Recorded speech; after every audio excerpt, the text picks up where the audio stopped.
کہ میرے گھر میں دین ہے کہ نہیں، آدمی اس کا فکر کرے۔ اب جو ہے آج میں ایک وظیفہ آپ کو سکھاتا ہوں۔ حدیث شریف میں آتا ہے جمعہ کی نماز کے بعد کوئی آدمی، آج جمعہ کا دن ہے، اس کے لیے یہ حدیث بیان کرتا ہوں اور اسے اپنی زندگی میں داخل کر لو۔ ہر جمعہ کے دن آپ کو عمل کرنا ہے اسے۔ اور حدیث شریف میں ہے کہ حضور صلی اللہ علیہ وسلم فرماتے ہیں جمعہ کی نماز کے بعد کوئی آدمی اگر 100 مرتبہ سبحان اللہ العظیم و بحمدہ، بس اتنا، آگے کچھ نہیں پڑھنا، نہ آگے پیچھے درود شریف پڑھنا ہے، نہ آگے جتنا نبی نے کہا ہے اتنا کرو کہ سبحان اللہ العظیم و بحمدہ 100 مرتبہ جمعہ کی نماز کے بعد کوئی آدمی اگر پڑھے گا تو پڑھنے والے کے اللہ 1,00,000 گناہ معاف کریں گے، اور اس کی ماں کے 12,000 گناہ معاف، اور اس کے باپ کے 12,000 گناہ معاف۔ یہ حدیث شریف میں آتا ہے۔ جمعہ کی نماز کے بعد فوراً نہ پڑھ سکو کوئی حرج کی بات نہیں، عصر تک پورا کر لو۔ عصر کے بعد عصر تک بھی نہ پڑھ سکو تو سورج غروب ہونے سے پہلے پہلے پورا کر لو، لیکن پڑھ لو سبحان اللہ العظیم و بحمدہ۔ کتنی مرتبہ پڑھنا ہے بھائی؟ 100 مرتبہ۔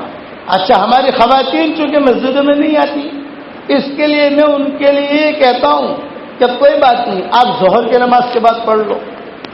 ان کے جو ظہر کے گھر میں ظہر کی نماز پڑھتی ہیں تو ظہر کی نماز کے بعد وہ پڑھ لیں، اور ان کے لیے بھی یہی ہے کہ ابھی اچھا ہے فوراً پڑھ لیں، فوراً نہیں پڑھ سکتی، کھانا پکانا ہے، شوہر آنے والا ہے، کھانا تیار کرنا ہے، مہمان آنے والے ہیں، پھر اس کے بعد عصر تک پورا کر لو۔ عصر تک نہیں کر سکتے تو غروب تک پورا کر لو۔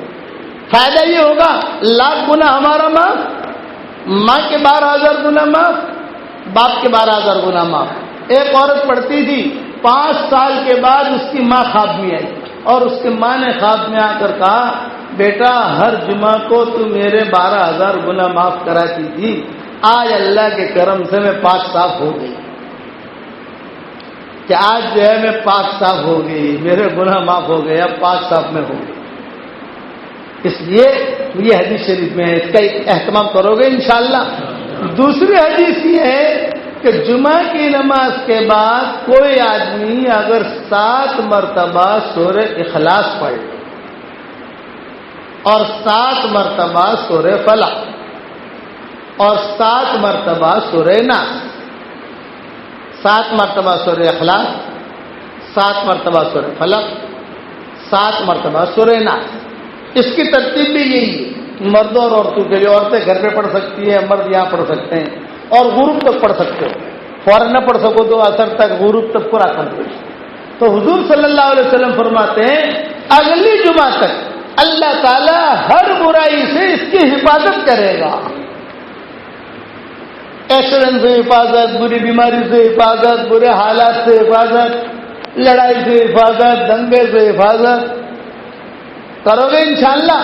یہ نبوی نسخے ہیں، یہ کہ باپو کا تعویذ نہیں ہے، کہ باپو تعویذ دے نا تو یہ کہ باپو کا تعویذ نہیں ہے، یہ بڑے نبی کی بڑی باتیں ہیں۔ اب حوالے اس کے علماء جو ہیں یہ میری کتابوں میں دیکھ لیں، جو میں نے کتابیں لکھی ہیں، کہیں نہ کہیں آپ کو حوالہ مل جائے گا اس کا۔ اور میں جو ہمارا واٹس ایپ پر سبق آتا ہے ہر جمعہ کو میں یاد دہانی کراتا ہوں واٹس ایپ کے اوپر کہ دیکھو یہ پڑھنا بھولنا مت، مسلمان اگر اس کی پابندی کرے گا تو اگلے جمعہ تک تو اللہ کی حفاظت میں آ گیا، پھر جمعہ آیا پھر پڑھ لیا، اگلے جمعہ تک آ گیا۔ یعنی نبی کی باتوں پر ہم عمل کریں گے۔ اچھا یہ تو ہوا جمعہ کا حساب کتاب، لیکن ہر فرض نماز کے بعد اگر کوئی آدمی آیت الکرسی پڑھنے کا اہتمام کر لے، ہر فرض نماز کے بعد آیت الکرسی آدمی پڑھ لے، تو حضور صلی اللہ علیہ وسلم فرماتے ہیں دوسری نماز تک وہ اللہ کی حفاظت میں آ گیا۔ فجر بعد پڑھ لیا، ظہر تک اللہ کی حفاظت میں آ گیا، ظہر بعد پڑھ لی تو جو عصر تک اللہ کی حفاظت میں آ گیا۔ اب اگر 5 وقت میں یہ نمازیں پڑھی اور 5 وقت کی نماز کے بعد آیت الکرسی پڑھ لی، سیکھنے میں کتنی دیر لگتی ہے؟ 2 بڑے بڑے فائدے ہیں۔ یہ جو پالن پور کی ہماری اسٹیشن والی مسجد ہے نا، میں چھوٹا سا تھا تو ہمارے والد صاحب رحمۃ اللہ علیہ نے بچپن میں ہمیں بتایا تھا بیٹا ہر فرض نماز کے بعد آیت الکرسی پڑھ لیا کرو. 2 بڑے بڑے فائدے ہوں گے.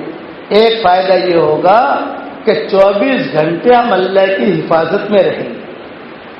ایک بات. دوسرا فائدہ یہ ہوگا کہ مرتے ہی سیدھا جنت. حدیث شریف میں آتا ہے کہ ہر فرض نماز کے بعد آیت الکرسی اگر کوئی پڑھ لے تو جنت کے درمیان اور اس آدمی کے درمیان خالی موت حائل ہے. مرا سیدھا جنت. کتنی بڑی فضیلت ہے. تو یہ چیزیں سیکھنے جیسی. ادھر ادھر کی چیزیں فیس بک سیکھو اور سارا یہ دھمال سیکھو. یہ چیزیں سیکھو نا جو قرآن حدیث کی ہے. پڑھو گے انشاءاللہ بھائی. اس کا اہتمام کرو. ہر فرض نماز کے بعد آیت الکرسی پڑھنے کا اہتمام کرو اور یقین کے ساتھ میں نے آیت الکرسی پڑھ لی, اللہ کی حفاظت میں آ گیا. فجر کی نماز پڑھ لی, من صلی الصبح فهو فی ذمۃ اللہ. فجر کی نماز پڑھ لی تو وہ اللہ کی حفاظت میں آ گیا. اللہ کہتے ہیں کہ اس نے نماز پڑھ لی فجر کی, یہ میری حفاظت میں آ گیا.